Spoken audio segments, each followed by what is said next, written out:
Bueno, queridos hermanos, bienvenidos a todos en esta tarde, a todos los que suelen congregarse en esta iglesia y a todos los que a lo mejor están por primera vez. Absolutamente a todos le damos la más cordial bienvenida. Sé que habéis tenido muchas actividades últimamente, como campamentos de niños, de adolescentes, de jóvenes, etcétera. Y gracias al Señor todo ha salido, creo que bien.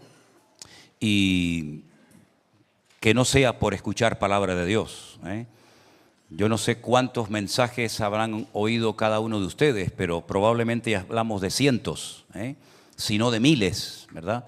Así es que no es por falta de palabras. Por ejemplo, hay un versículo en la Biblia, en el libro de Samuel, que dice que en su época, en su generación, escaseaba palabra de Dios. Y parece que hoy en día se están volviendo a repetir los tiempos de Samuel, ¿no? Donde escasea palabra de Dios. Hay mucho show, mucho espectáculo, mucha pedidera, mucha cosa, pero palabra de Dios lamentablemente escasea, ¿no? Por eso tienes que valorar el hecho de que tú tengas el privilegio prácticamente todos los días o frecuentemente de poder escuchar palabra de Dios, Y eso te tiene que ayudar a tu crecimiento espiritual, a tu desarrollo como creyente, a tu fortaleza como persona. Tú no vas a ser mejor cristiano de lo que eres como persona. Es decir, tu personalidad, tu temperamento, tu forma de ser, lo vas a trasladar a tu vida cristiana. No puedes divorciar tu relación con Dios, tu vida cristiana, tu vida espiritual, con tu vida, digamos, natural.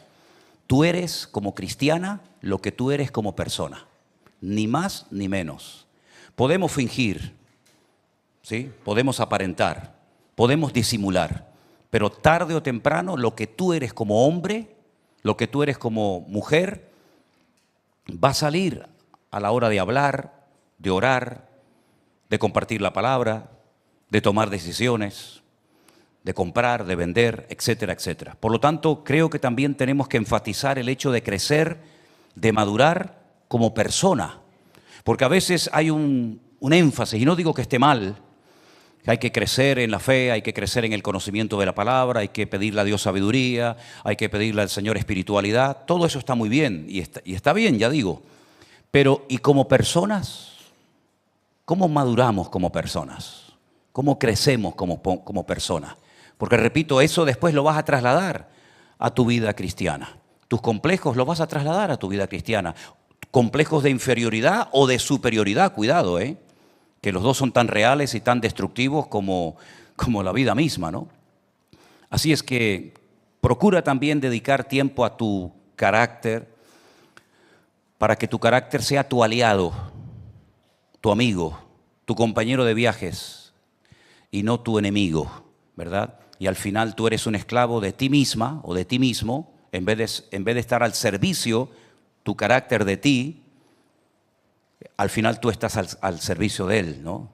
Y eso siempre juega una mala pasada.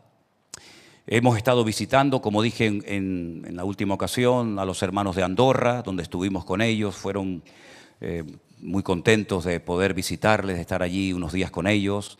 Estuvimos con los hermanos de Zaragoza, por cierto, un calor terrible, 46 grados nos tocó ese día cuando estuvimos allí. Tuvimos una reunión en una casa. Estuvimos con nuestros hermanos de Alicante, tanto en la iglesia como en la finca. Estamos teniendo reuniones en dos lugares, en nuestra iglesia, en un extremo de la provincia de Alicante, concretamente en la ciudad de Javia, y en el otro extremo, en la finca, en Novelda, también estamos llevando cultos todas las semanas, ¿vale? Nuestra intención, nuestro objetivo es, en un año, máximo un par de años, levantar otra iglesia en Novelda, Ya tenemos todo. Tenemos el equipo sonido, la carpa, tenemos toda la infraestructura. El viernes pasado hicimos un llamamiento para que todos los que quisieran venir, vinieran. Y tuvimos un grupo como de unas 70 personas. No es que siempre vayan las 70 personas, hay que ser honesto, ¿no? Pero tuvimos una buena respuesta y yo creo que trabajando allí se puede levantar una buena congregación. Por supuesto, ya me han oído decirlo en multitud de ocasiones, la gran necesidad que tiene ahora mismo nuestro ministerio, el Centro Evangélico Vida Nueva, es de obreros, pero obreros buenos, Hay obreros, pero a veces no son buenos. Estamos obreros buenos, gente consagrada, gente comprometida. Y una de las cosas que dije en esa reunión, que por cierto no quise hacerla en la carpa, sino la hicimos al aire libre, debajo de aquellos árboles, con aquel ambiente maravilloso, es que hay una cosa que a mí me viene sorprendiendo hace años. Por ejemplo, de los congresos que hemos hecho, que ya hemos hecho unos cuantos, de los campamentos que se han llevado a cabo, de los cultos, ¿cuánta gente ha salido de esos congresos, de esas actividades que se invierte tanto tiempo, tanto trabajo, tanto esfuerzo? ¿Cuántos de ese esfuerzo ha producido obreros? Algo tenemos que estar haciendo mal. Porque no es normal que pasen los años, que tengamos un montón de campamentos de jóvenes y ningún joven quiera servir a tiempo completo al Señor. Eso no es normal. O los campamentos son simplemente para jugar, para entretenernos, para conseguir el novio o la novia. Los congresos son simplemente para tener un tiempo de comunión entre nosotros, o también lo que queremos es que el Espíritu de Dios y la palabra de Dios toque los corazones y traiga genuinos llamamientos a la gente. Falta gente con llamamiento en la obra del Señor, y tal vez los que lo tienen les da vergüenza decirlos o no se están preparando adecuadamente. Entonces, repito, la gran necesidad que tenemos en este momento es de obreros. Y esa es nuestra petición de cada día. Y quiero trasladar esa petición a la iglesia, a ustedes, para que oren por obreros, obreros buenos, obreros con espíritu de sacrificio, dispuestos a lo que haga falta por la obra del Señor. Y si tienes que dejar tu trabajo, pues lo dejas, que no será la primera vez que ocurre en la historia, ¿no? Y hay muchos ejemplos en la Biblia de personas que económicamente estaban muy bien situados, pero muy bien situados, mejor que lo que pueda estar cualquiera de ustedes. Y si quieren les pongo algunos ejemplos. No voy a predicar de esto, pero quiero ahondar un poco en esto. Nehemías, que fue uno de los cautivos que fueron a Babilonia, él tuvo, diría el mundo, la suerte, ¿no? Nosotros diríamos la bendición, el privilegio, de llegar a vivir en el palacio con el rey. Oye, que vivir en el palacio con el rey era una maravilla. Comer bien, vestir bien, dormir bien, todas tus necesidades cubiertas, tu presente y tu futuro garantizado. Era el copero del rey. ¿Tú sabes lo que significa ser copero del rey? Bueno, ya sé que también el copero se jugaba la vida, ¿no? Porque a veces los reyes pensaban que la bebida o la comida que le daban estaba envenenada y entonces le decían, pruébala primero. Y si no moría, pues decían, bueno, ahora la pruebo yo, ¿no? También en el ejército se hace eso, ¿eh? Antes de que el general pruebe la comida, la tienes que probar tú. Y si tú te caes muerto, el general lo cogen y se lo llevan, ¿no? Eso se hace hoy en día también, ¿no? Pero el Señor le pone en el corazón que tiene que volver a Jerusalén. ¿A qué? A una ciudad en ruinas, un montón de ruinas, de escombros, a restaurar una ciudad, unas murallas. ¿Pero acaso él es arquitecto o aparejador o albañil? No. Sin embargo, el Señor le puso esa carga en su corazón, oye, y dejó su puesto de trabajo, lo dejó todo y se fue a Jerusalén a trabajar como un peón de albañil, y esa fue su vida, ¿verdad? ¿Y Mateo? Porque algunos dirán, bueno, pero eso eran cosas que pasaban en el Antiguo Testamento. Mira, Mateo trabajaba para el imperio, era como estos afganos que tuvieron el privilegio de poder trabajar para los norteamericanos mientras estuvieron en Afganistán. Para ellos era una bicoca estar ahí con ellos, porque tenían buen sueldo, buen trabajo, ¿verdad? Cuando se fueron los americanos, pues imagínate, ¿no? Bueno, pues los imperialistas de la época de Jesús eran los romanos. Y trabajar para el imperio romano era un chollo. Buen trabajo, buen sueldo, tenía las espaldas cubiertas. Y estoy hablando de Mateo, que también se le conoce como Leví. Él era el recaudador de impuestos. Era el que trabajaba para la agencia tributaria. Ay, la bendita agencia tributaria, ¿no? Y el Señor Jesús un día pasó por allí, lo vio sentado allí trabajando y le dijo, simplemente le dijo esto, sígueme. No le ofreció nada, no le ofreció un sueldo más grande, un trabajo más cómodo, sino simplemente le dijo, sígueme. Una palabra, y dice, levantándose, dejándolo todo, le siguió. ¿Pero a dónde vas? ¿Pero qué estás haciendo? ¿A dónde vas? ¿A dónde vas? Pues si este hombre no te va a ofrecer nada. Este hombre anoche durmió en una barca. Y nos hemos enterado que a veces duerme allí en el monte con un grupo de hombres y mañana duerme en una playa. Pero estás loco. dejar tu estabilidad para esta aventura. Además, vete tú a saber si este es el verdadero Mesías o otro loco más. Pues dice la Biblia que levantándose, dejándolo todo, le siguió. Entonces, yo estoy como loco por ver eso en estos días, porque yo lo viví en mi época. Cuando yo me convertí hace años atrás, pues todos los jóvenes de la iglesia lo único que pensaban era prepararse para servir al Señor. Pero en esta generación eso se ha perdido.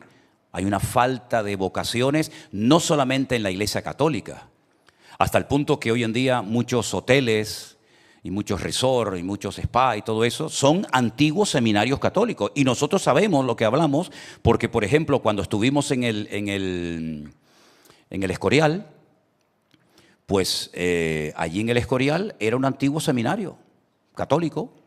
Y cuando estuvimos en el Congreso en Alicante, era un seminario de los maristas, donde habían 400 jóvenes preparándose para ser curas, para ser sacerdotes. Pero como ya no hay vocaciones, pues resulta que están trayendo sacerdotes de África y de Sudamérica, porque ningún joven en España quiere ser cura ni monja. ¿O hay alguien aquí que tiene esa vocación de ser cura o monja?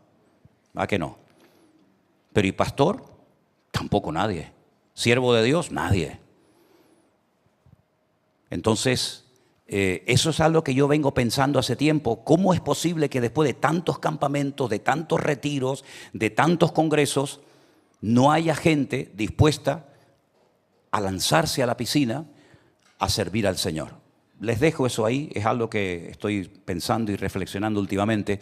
Pero el mensaje de hoy, muchas de las cosas que dije, nunca un mensaje sale exactamente igual, pero también es algo que vengo masticando, ¿no? Escudriñando en mi corazón, y es lo siguiente.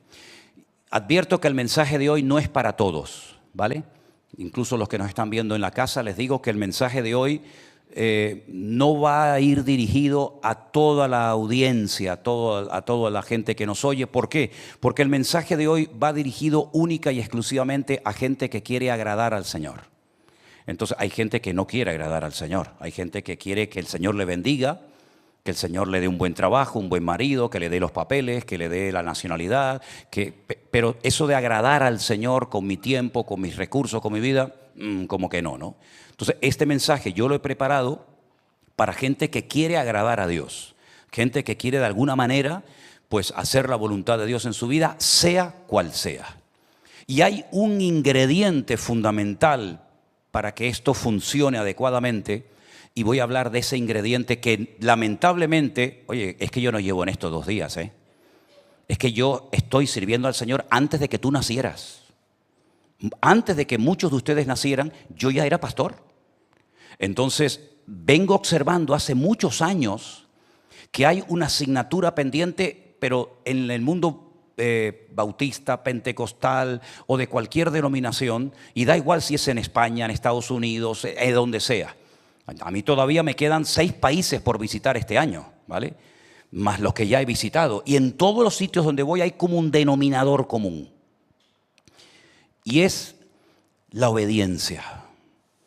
Porque en la palabra de Dios encontramos que si Dios quiere algo de ti y de mí, es que le obedezcamos.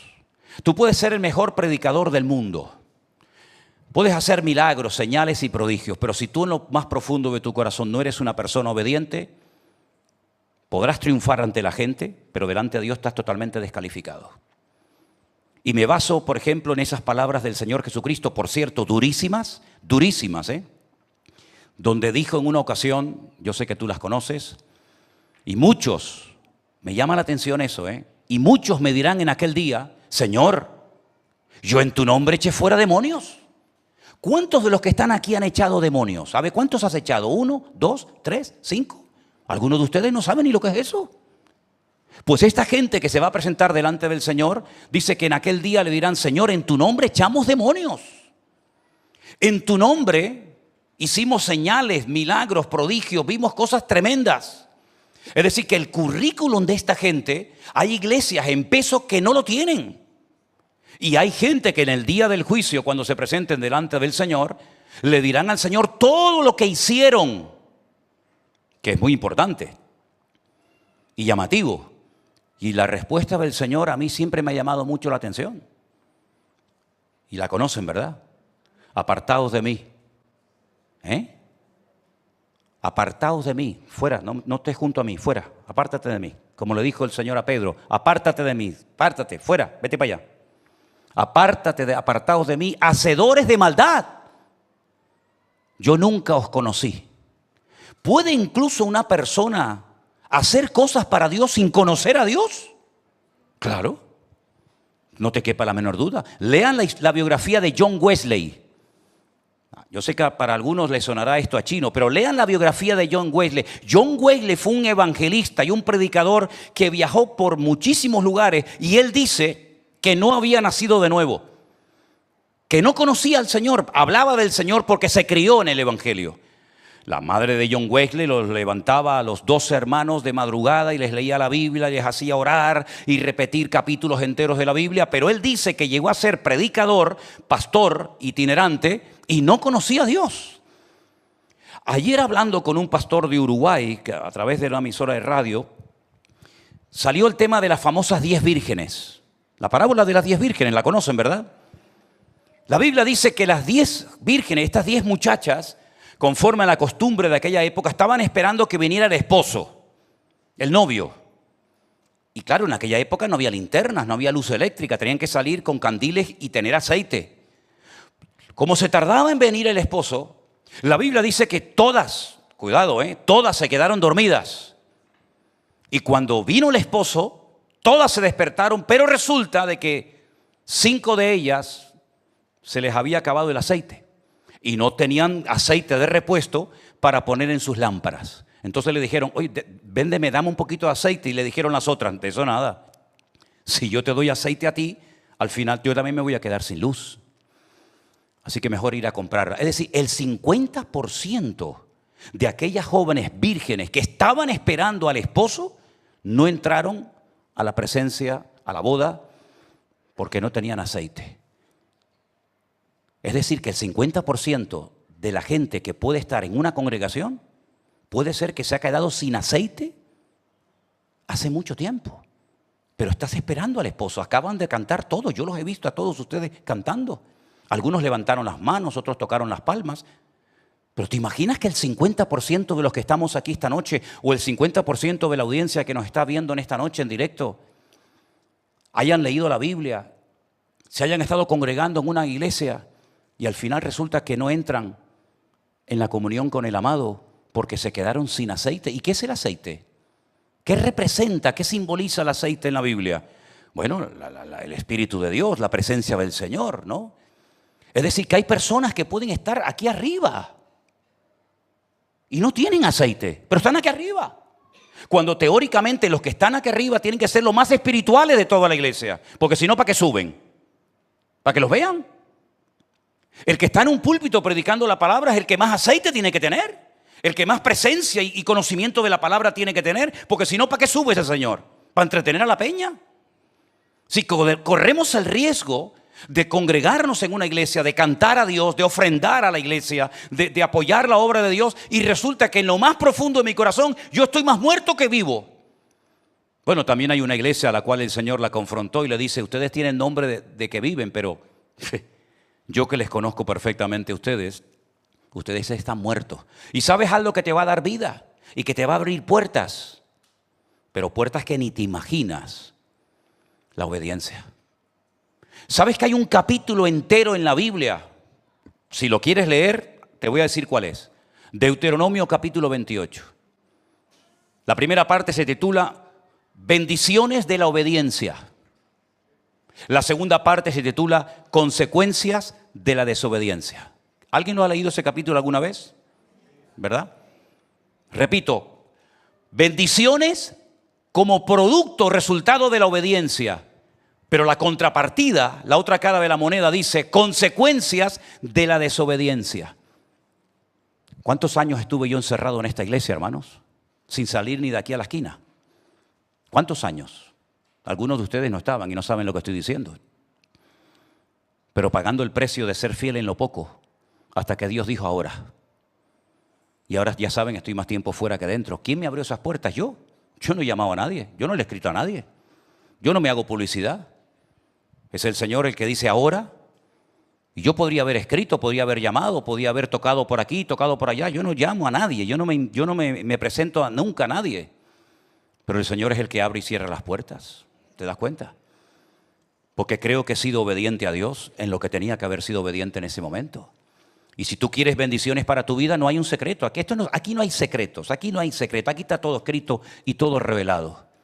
Sé obediente, sé obediente. Ahora vamos a hablar de la obediencia, que es muy importante, pero déjame primeramente llevarte, creo que los chicos lo van a poner arriba, Primera de Samuel capítulo 15. Ya sé que estás pensando, Primera de Samuel 15 habla del rey Saúl, efectivamente. Habla del rey Saúl, primer rey de Israel. Si el rey Saúl entrara esta tarde por el pasillo de esta congregación, todos nos quedaríamos sorprendidos, sobre todo las hermanas solteras, independientemente de la edad que tengan, se les caería la baba, tendrían que ponerse un delantal, porque dirían, ¿de dónde salió semejante hombre? Imponente, guapo, atractivo, alto, y encima va a ser el rey de Israel. Pero ¿saben qué? Era todo fachada. Era todo fachada. En cuanto escarbabas un poquito decía, esto no tiene consistencia ninguna, amigo. Dios lo escogió como rey de Israel. El pueblo se empeñó en tener un rey, querían ser como los demás. Al fin y al cabo lo consiguieron. Después le salió, permítame la expresión, el tiro por la culata, se les rompió el juguete. Pero hay momentos en los que Dios le da oportunidades a la gente. Aunque no sean todos los espiritual y maduros que deben de ser, pero te da una oportunidad. Y a Saúl se la dio el Señor en varias ocasiones. Y en el capítulo 15 ustedes van a encontrar que llega el profeta Samuel y le dice, mira, vengo de parte de Jehová tu Dios para que vayas a una misión que se quedó a medias. Porque en la época de Moisés y de Josué había una guerra, un conflicto bélico contra un pueblo llamado Amalek y no se terminó lo que se tenía que haber terminado. Todo quedó a medias. Por lo tanto, tienes que ir y terminar lo que en otras generaciones no terminaron. Así que lo que te mando al Señor es ir contra Amalek. No cojas nada. Repito, no cojas nada. Se te van a ir los ojos, porque vas a ver la ganadería que tienen, cómo visten ellos, todo lo que tienen, pero no cojas nada. Deséchalos. Va a hacer guerra contra Amalek, esto ya es algo que todos ustedes saben. Y cuando vuelven de la guerra, el profeta Samuel va a visitar al rey Saúl. Y Saúl ha perdonado junto con el pueblo a las ovejas, a los camellos, al ganado. Y entonces intenta justificarse diciéndole, no, yo no tengo nada que ver con esto. Esto ha sido el pueblo que los ha perdonado, yo no tengo nada que ver. Pero hay un momento en el que Saúl le dice al profeta Samuel, es que, mira, está bien, me has pillado, lo he hecho mal. Pero los hemos perdonado a las ovejas, a las cabras y a las vacas, etcétera, para presentarlas en sacrificio a tu Dios, a Jehová tu Dios. Y así como que quedas bien, ¿no? Es que, bueno, yo robé, pero lo que he robado lo voy a dar a la iglesia. Atraqué un banco la semana pasada, me llevé 3 millones de euros, pero lo voy a dar a la obra del Señor. No, déjate de rollos.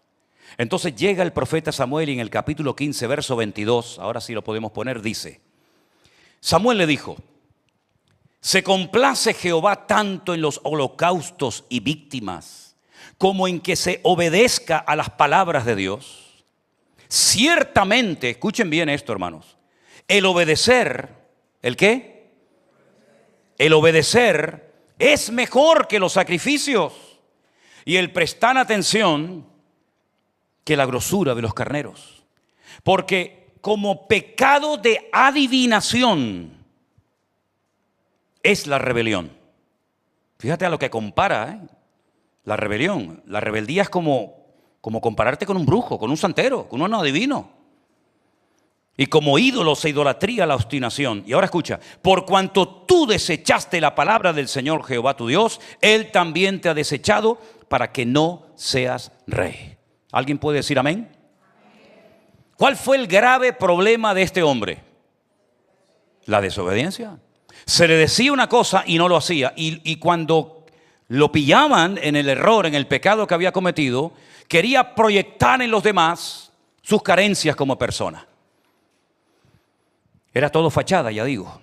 Ahora, cuando hablamos de obediencia, la obediencia tiene, digamos, como varias vertientes. Por ejemplo, la obediencia a Dios es algo incuestionable. No tenemos que ponernos a orar para que Dios nos confirme nada que tenga que ver con el cumplimiento de un mandamiento, con un deber.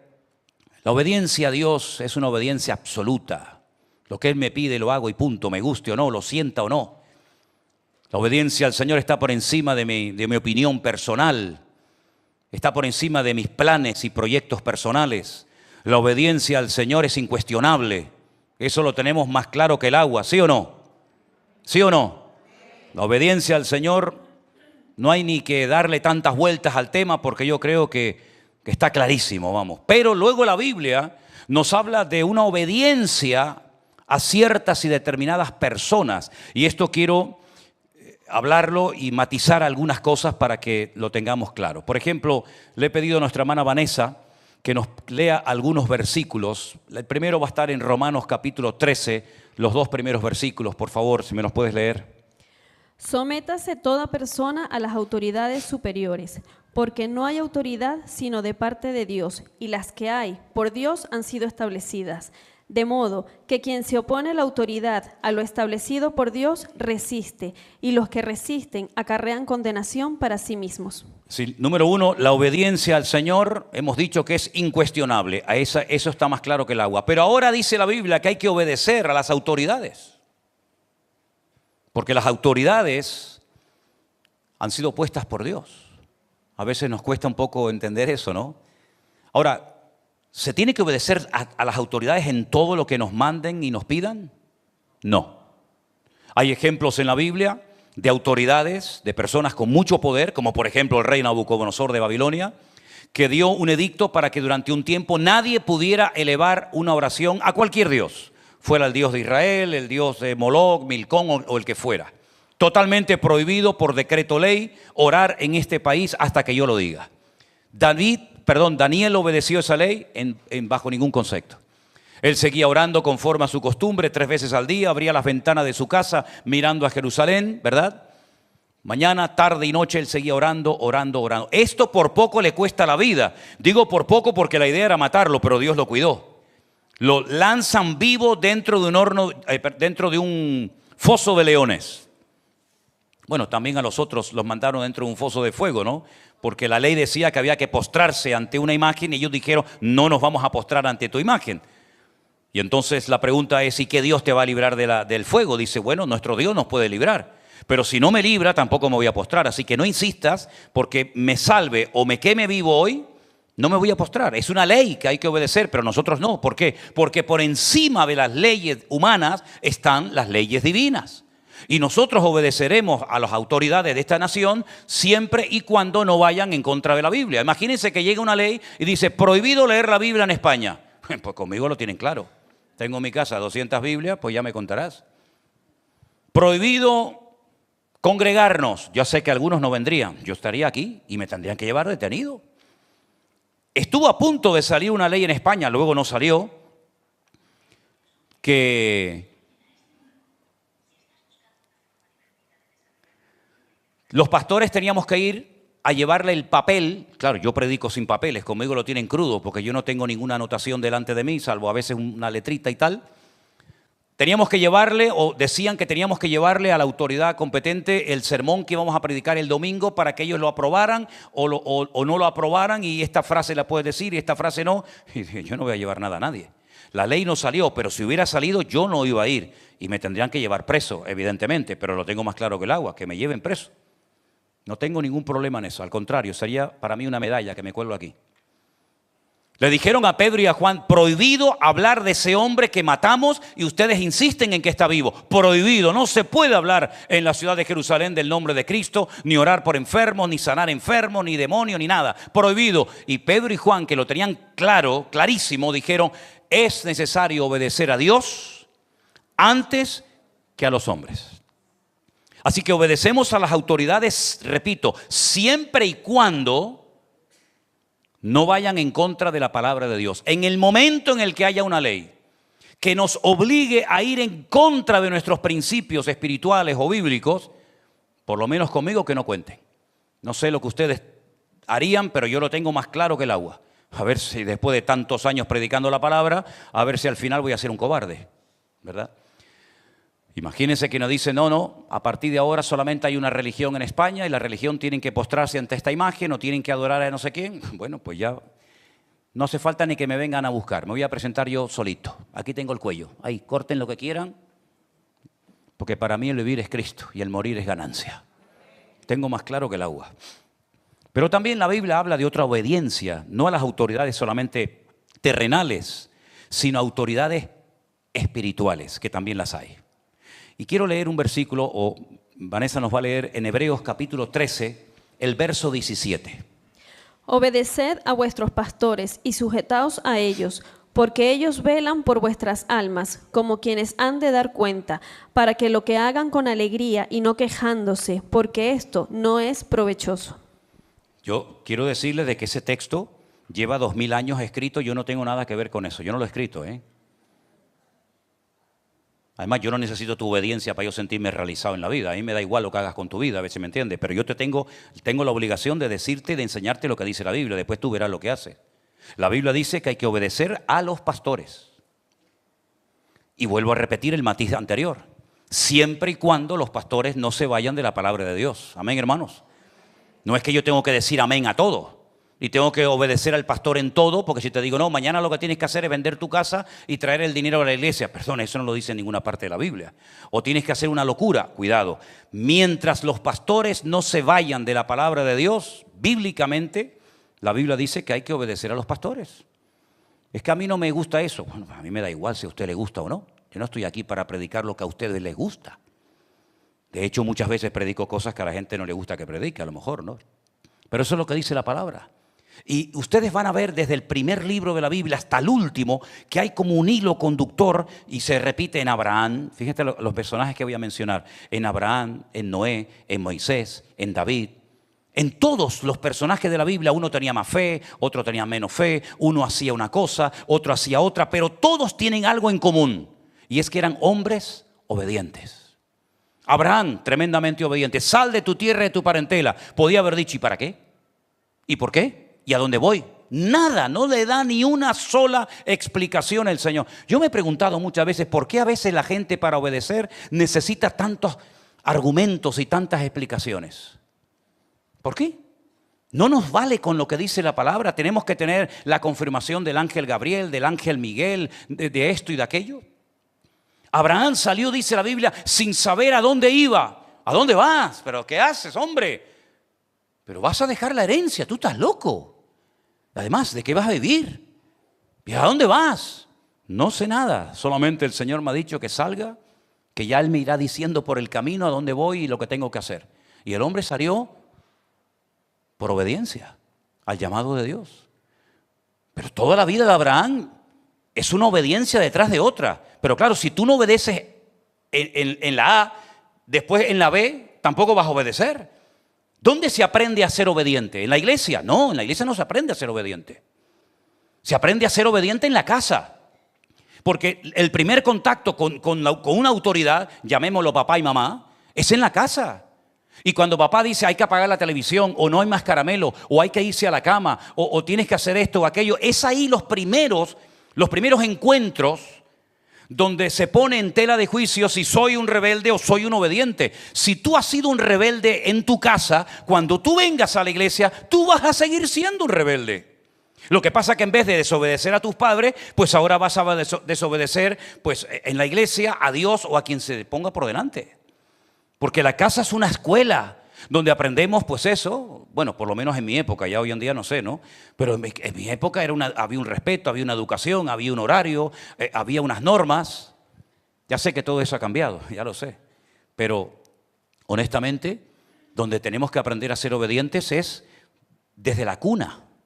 Desde la cuna se nos enseñan principios de obediencia, que vamos cultivando y desarrollando hasta que llegamos a un momento en el que Dios nos dice, súbete al monte Moria y degolla a tu hijo. Y Abraham dice, ¿qué? No le costó. Bueno, vamos a ver, no me malinterpreten, seguro que le tuvo que doler como padre, pero no cuestionó a Dios, no dijo, matar a mi hijo. ¿Y por qué no mato a Samuel? No, tiene que ser Isaac. ¿Y para qué? Si tú nunca has pedido a nadie sacrificios de animales, si cuando pecó Adán y Eva en el jardín del Edén y los expulsaste, no le dijiste que hiciera estos sacrificios humanos, le dijiste que mataran animales, ¿verdad? Como señal de que en algún momento se tenía que derramar sangre, que fuera la de Jesús, pero matar a mi hijo, pero si es mi heredero. Si yo oré toda mi vida por un heredero, si yo te pedí que no quería que Eleazar, o Eliezer, creo que se llamaba el siervo, fuera mi heredero, tú me prometiste un hijo, que él sería mi heredero, y su hijo, y el otro, y ahora me dices que lo mate, pero esto no tiene ni pie ni cabeza, esto es un disparate, Señor. Tú no ves a Abraham discutiendo ni peleando con Dios, tú lo ves levantándose de madrugada, enalbardó su asno, y se fue el viejo caminando 3 días desde Beersheba, el sur de Israel, la capital del Negev, hasta Jerusalén, y cuando llega cerca del monte Moriah, dice a los criados, quédense aquí, que nosotros iremos, adoraremos y volveremos.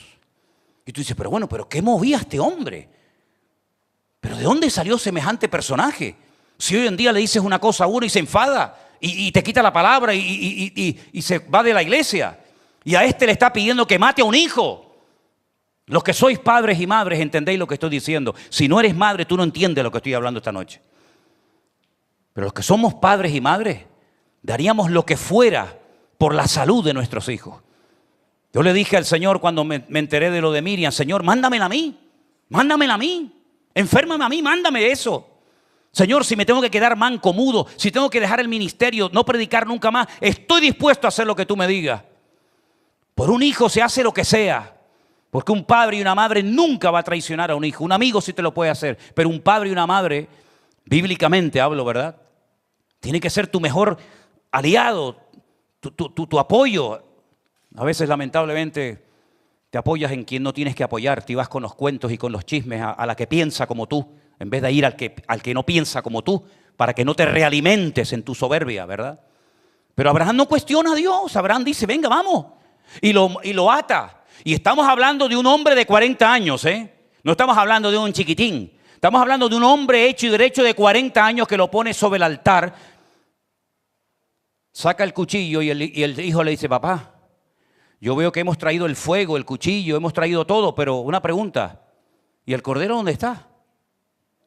Esa pregunta le tuvo que romper el alma a Abraham. Pero el Señor a través de Abraham le habla y dice, el Señor proveerá, hijo. El Señor proveerá.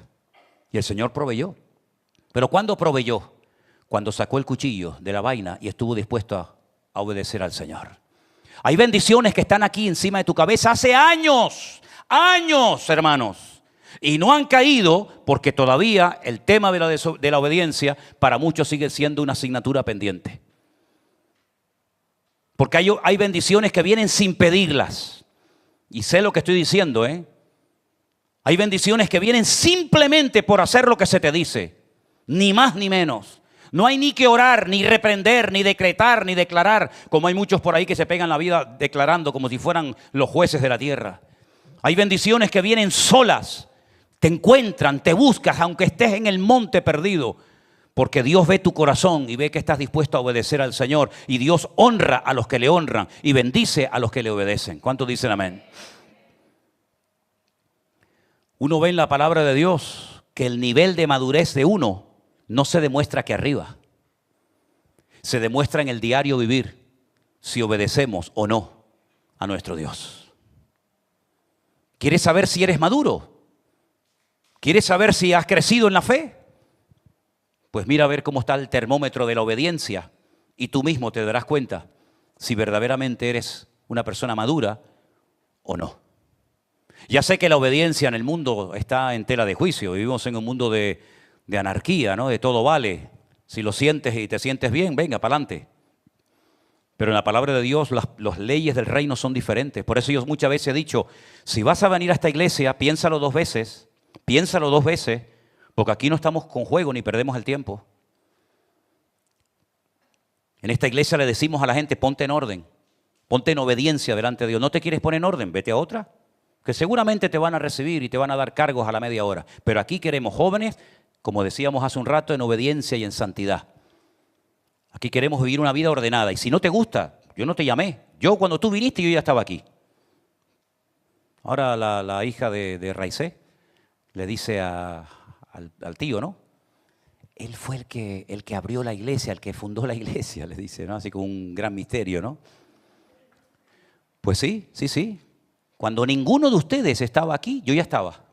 Y cuando muchos de ustedes se vayan, yo seguiré estando aquí. Fíjate tú las vueltas que da la vida.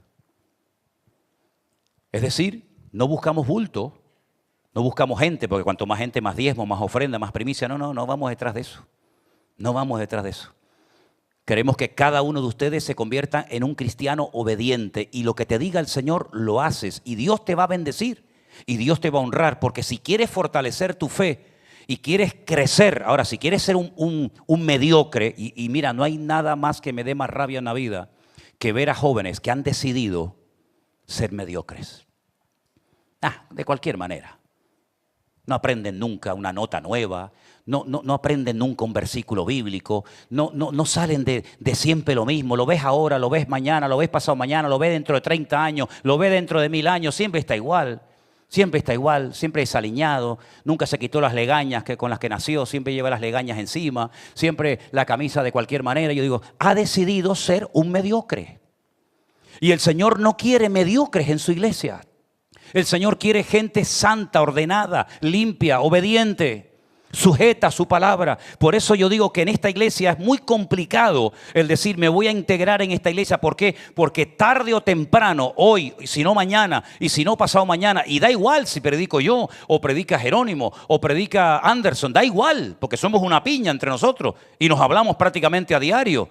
Te vas a sentir aludido. Y como haya un área en tu vida en la que tú no estés obedeciendo, te vas a sentir aludido. Y además te va a pasar algo que tú no lo entiendes, pero nosotros sabemos que ocurre muchas veces, que vas a pensar que cuando yo me subo aquí te estoy predicando a ti.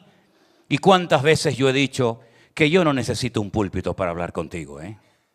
Yo no necesito un micrófono en la mano para decirte en público lo que no me atrevo a decirte en privado. Ni se te pase por aquí, ni por aquí se te pase. Lo que pasa es que cuando tú estás diciendo, me está hablando a mí, el de atrás está diciendo lo mismo.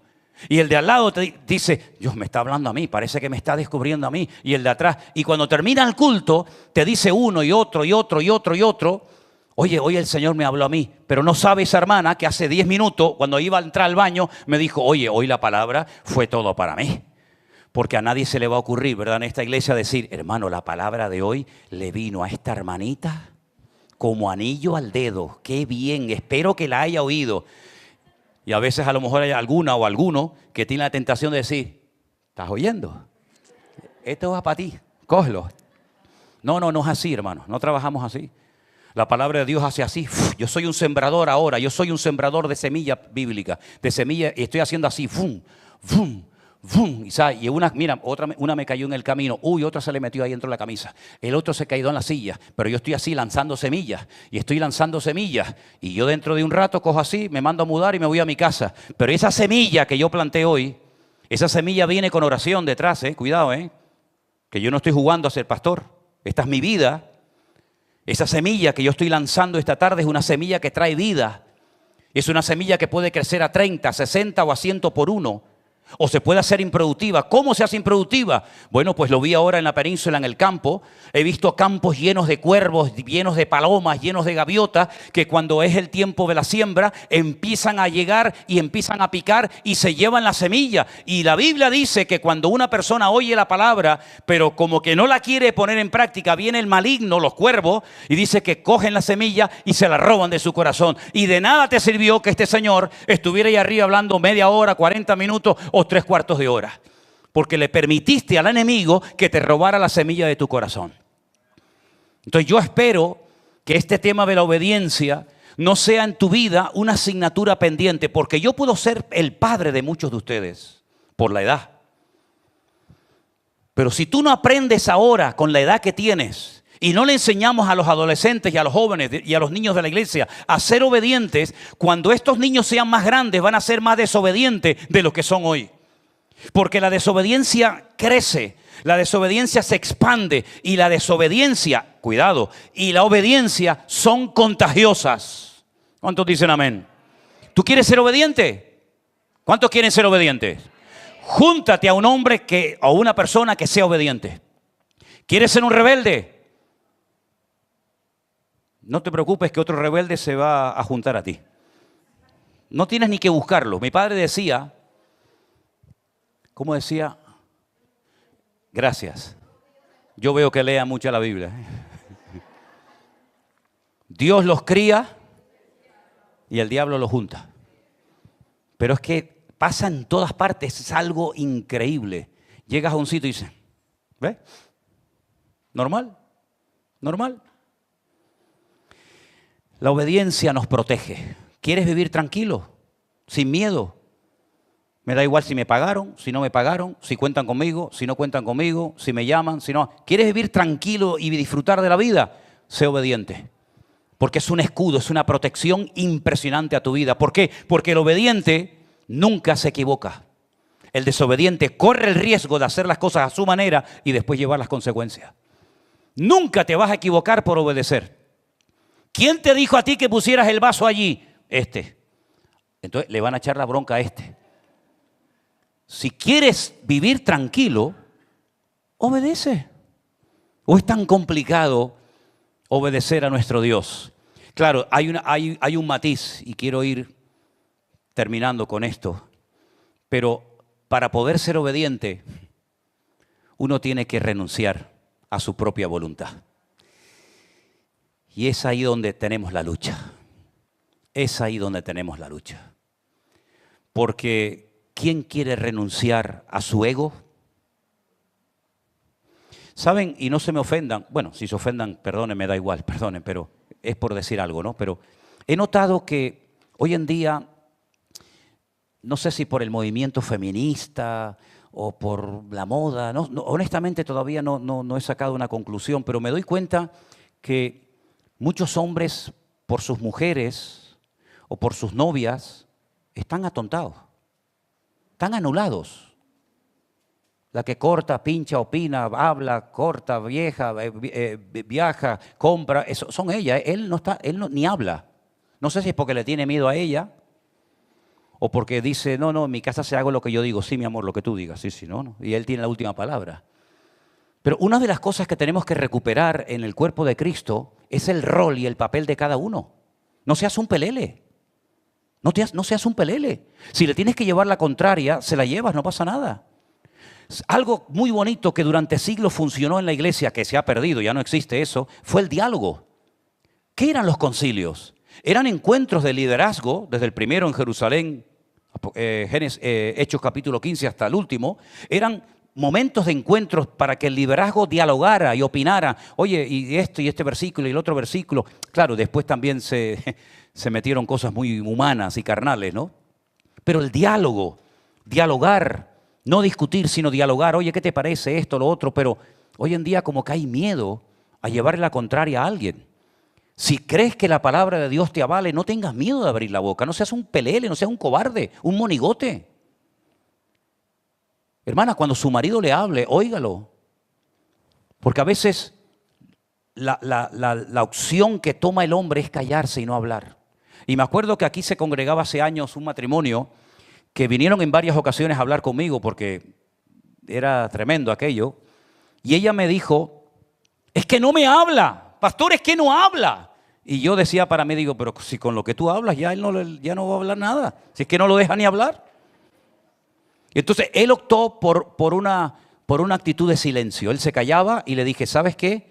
Él está constantemente hablando, pero tú no sabes interpretar su silencio. Y ahí como que se le encendió la lamparita, ¿no? Hermanos queridos, cuando Adán pecó, Dios lo buscó. Dios no se lavó las manos, dijo, Adán, ¿dónde estás? Y él se escondía, pero él seguía, Adán. Y cuando por fin da la cara, le dice, Adán, ¿dónde estaba? ¿Qué te pasó? Como si Dios no supiera, pero lo está confrontando. Porque sin confrontación no vas a cambiar nunca. Así de claro. Sin confrontación no hay cambio en absoluto. Es que oí tu voz, tuve miedo y me escondí. ¿Sabes que el ser humano hoy en día sigue reaccionando igual que en los tiempos de Adán? Oigo, tengo un temor y me escondo. Y si no me escondo detrás de la cabeza de la que está delante para que no me vea, me escondo en otra iglesia o en otra denominación. ¿Y sabes qué? La obediencia lo arregla todo. ¿Tú quieres seguir viviendo aquí? Ven. Pero querido hermano y amigo, te digo algo, si no vas a obedecer en todo lo que Dios ponga en tu camino, no vas a crecer nunca. Serás un mediocre, como lamentablemente he conocido a muchos miles de cristianos que van a las congregaciones. El tiempo pasó, pero no crecieron nunca, no maduraron. Siempre están con sus problemas, con sus luchas, con sus preguntas, con sus dudas. Dice que hablan mal de lo que no conocen incluso. Cuestionan todo. ¿Por qué? Porque no han tenido realmente una renuncia a su ego y a su voluntad. Y eso fue lo que le pasó a Jesús en el huerto del jardín de Getsemaní. Padre mío, pasa de mí esta copa. Luego está hablando de su voluntad. Pasa de mí esta copa. Si hay alguna posibilidad de que haya alguien más digno que yo, más preparado, más cualificado que yo, mándalo a él. Y pasa de mí esta copa, pasa de mí esta experiencia. Pero no se haga mi voluntad. Luego la tenía, sino la tuya. Y yo cuando voy al huerto de Getsemaní y he ido ya no sé ni cuántas veces, siempre le digo a los hermanos que llevo a Jerusalén lo mismo. Miren, hermano, si Jesús no hubiera estado aquí quebrantado y renunciando a su propia voluntad, nunca hubiera tenido la capacidad y la fuerza para poder ir a la cruz del Calvario y dar su vida por nosotros. Aquí fue donde Él renunció a su voluntad. Aquí fue donde Él se rompió. Y cuando Lucas lo mira, dice, o le cuentan la historia, él ve que se ha roto, está sangrando, está sudando como gotas de sangre, está roto por dentro. Ahí no se está comportando como un león. Mira, tú tienes dos opciones.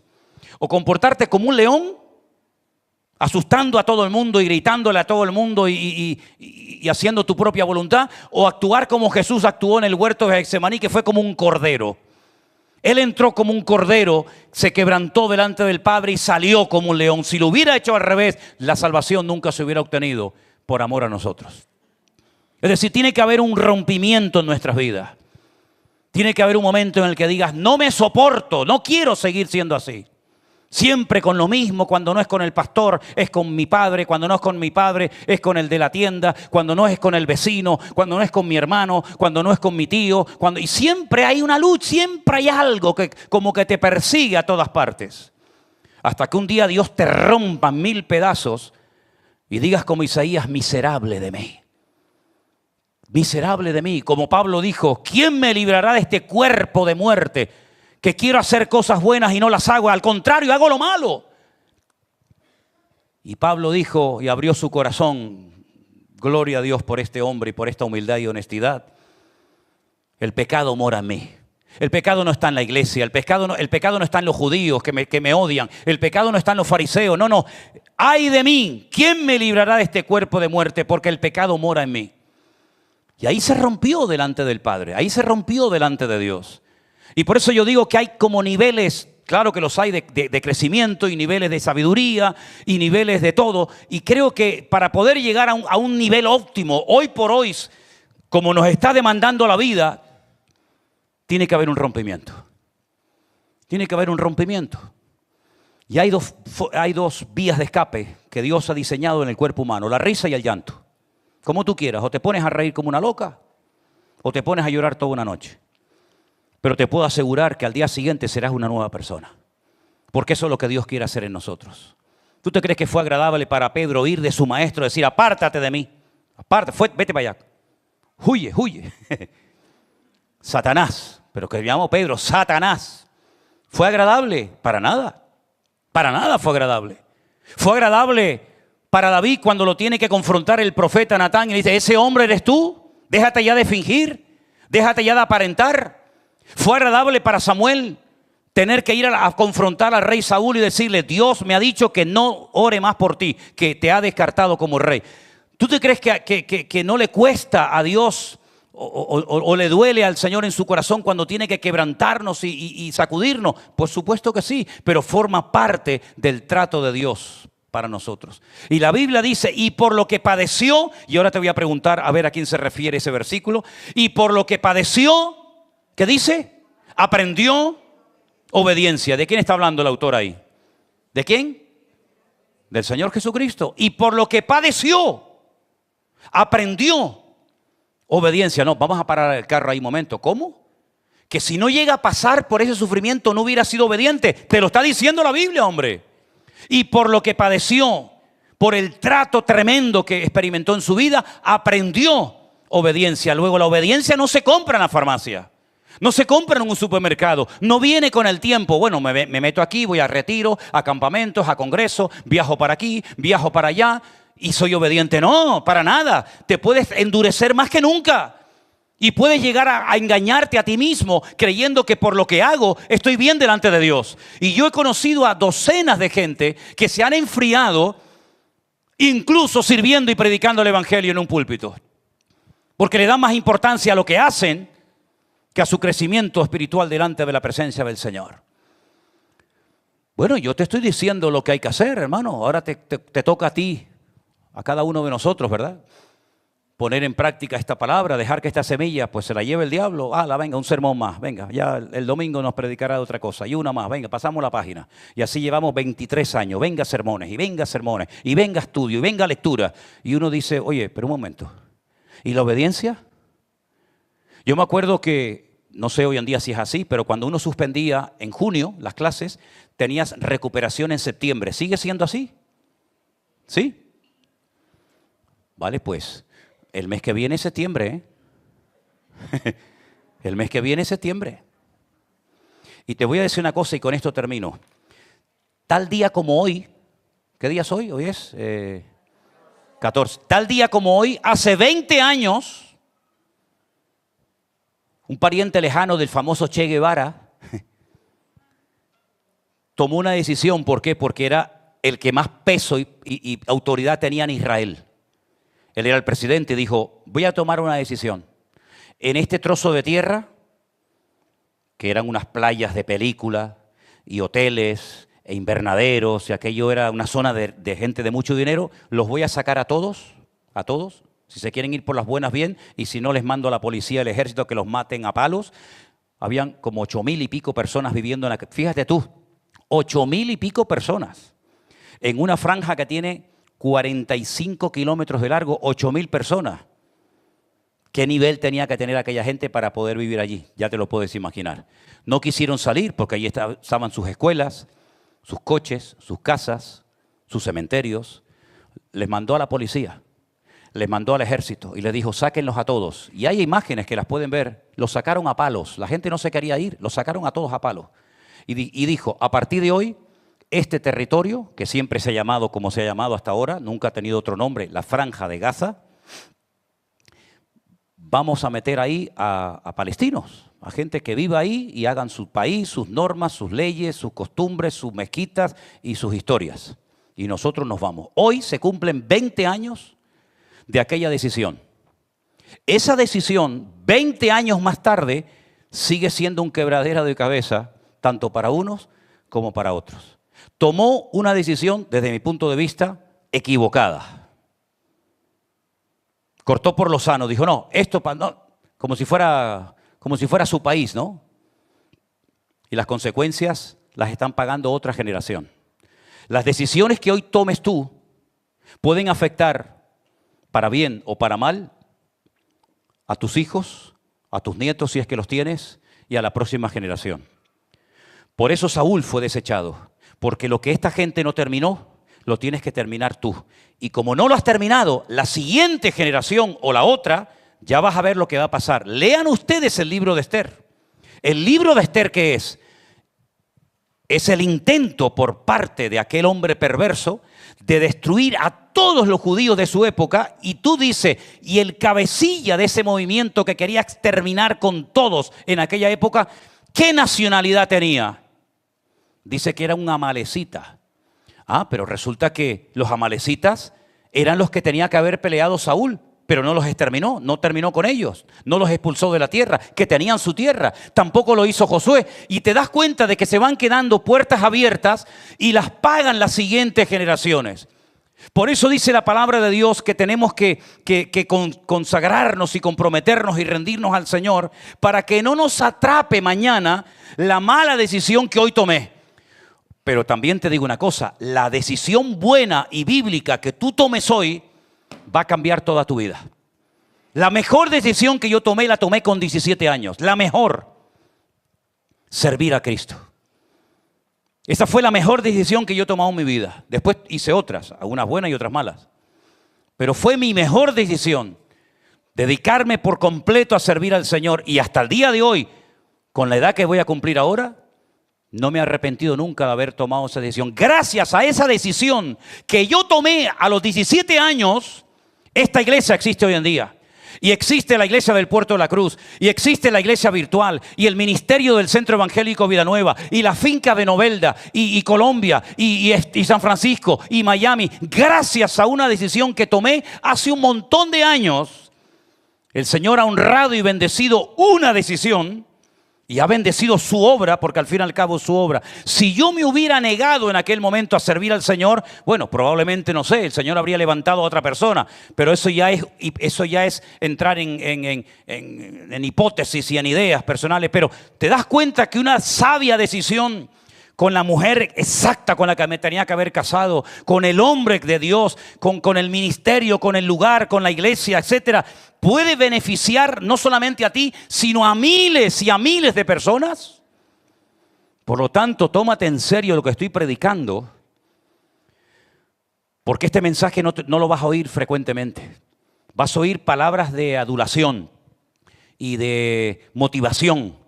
Y tú serás importante, y Dios te va a bendecir, y Dios te va a usar. No nos estemos engañando, hermanos. Dios claro que me va a usar, y claro que Dios me va a bendecir, pero es que hay un precio que pagar.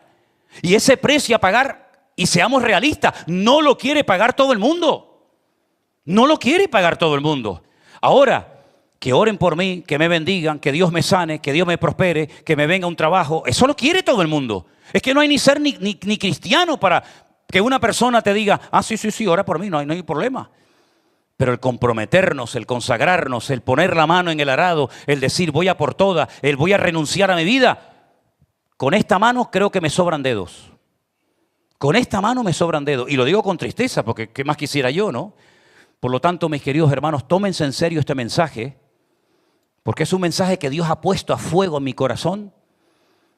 Y te puede cambiar la vida y traer muchos beneficios espirituales a tu vida. Toma nota, y el que tiene oído para oír, que oiga lo que el Espíritu hoy ha dicho a la iglesia. Cierra tus ojos, por favor, y oramos a nuestro Dios. Nos ponemos de pie, hermanos, por favor. Aleluya. Dios no busca sacrificios, Dios no busca nada de nosotros salvo que le obedezcamos en todo lo que Él nos pida. Y si hay un acto de obediencia, por pequeño que sea, Dios lo bendecirá, Dios lo honrará y a través de Él vendrá bendición a tu vida y a los tuyos. No frenes la bendición de Dios en tu vida por no querer obedecer al Señor. No frenes ninguna bendición de Dios por no querer rendirte a lo que Dios está o quiere hacer en tu vida. Gracias por tu palabra, Señor. Siempre viva, siempre eficaz, siempre habla. Lo tenemos claro. Sabemos que tu palabra no vuelve vacía, lo sé.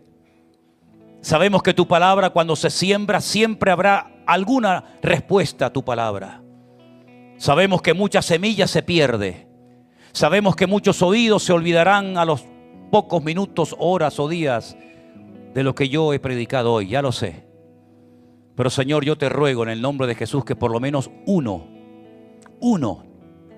de los que hoy ha oído tu palabra decida en lo más profundo de su corazón ser obediente hasta la muerte y muerte de cruz. Porque tú te despojaste de toda tu gloria y te humillaste y te hiciste obediente sin ninguna necesidad. Cuánto más nosotros necesitamos doblegar nuestros corazones a ti, Señor. Gracias por esta oportunidad de oír tu palabra. Gracias por esta oportunidad que hoy has traído a mi vida de saber lo que tengo que hacer, porque muchos no saben lo que tienen que hacer, pero aquí hoy todo el mundo ha oído tu palabra y han entendido perfectamente que la obediencia es mayor y más importante que cualquier cosa en la vida. Ayúdanos a ponerla en práctica en el nombre soberano de Jesús. Amén y amén. Dios les bendiga, hermanos. Mi espíritu a tu diestra, y te guardaré. Cuán grandes todos, cuán grandes son tus obras, profundos tus pensamientos, no hay nadie como tú.